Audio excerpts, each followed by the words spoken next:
Tu sens que ta maison est lourde? Que quelque chose t'épuise, t'oppresse sans explication? Lis ceci. Tu es peut-être dans une période où tu ressens des choses étranges chez toi. Des bruits que tu n'expliques pas. Des disputes sans raison. Un sommeil agité, des cauchemars, une fatigue qui ne passe pas.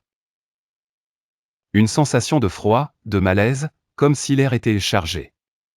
Une énergie pesante, qui te vide de l'intérieur. Tu n'es pas fou. Tu n'imagines pas. Parfois, une maison est atteinte. Atteinte par des choses invisibles. Par des ondes négatives, par l'œil envieux de quelqu'un, par la jalousie, par des djinns, ou pire, par la sorcellerie. Et ça te détruit petit à petit.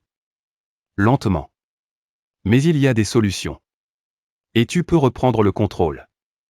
Voici les signes les plus fréquents dans une maison atteinte. Tu dors mal. Tu fais des cauchemars. Tu te réveilles en sursaut, parfois à l'heure du fajr sans raison. Tu entends des bruits, des pas, des craquements, des objets qui tombent, mais tu ne vois rien. Tu sens une présence. Comme si quelqu'un te regardait. Tu n'es jamais vraiment seul. Tu es de plus en plus irritable, triste, ou fatigué sans cause physique. Tu perds l'envie de prier, de parler, de vivre normalement. Tu remarques que ton couple se déchire, que tes enfants pleurent souvent, que la maison est constamment remplie de tensions. Des objets disparaissent ou se brisent sans raison. Tu as des migraines, des douleurs étranges, ou une sensation d'oppression dans la poitrine. Tout ça, ce ne sont pas que des coïncidences. Ce sont des appels. Des signes. Quelque chose ne va pas. Et il faut agir. Comment purifier ta maison et retrouver la paix? 1. Commence par reconnecter ton cœur à Allah. Quand une maison est envahie par le mal, c'est souvent parce que la lumière divine s'y est affaiblie. Allume cette lumière.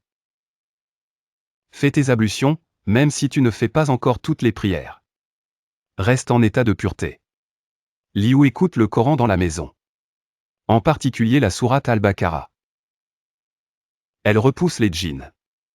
Récite tous les jours les 4 sourates de protection, Al-Fatiha, Al-Ikhlas, Al-Falaq, en Nas. Mets la salat en priorité, même si tu n'es pas parfait.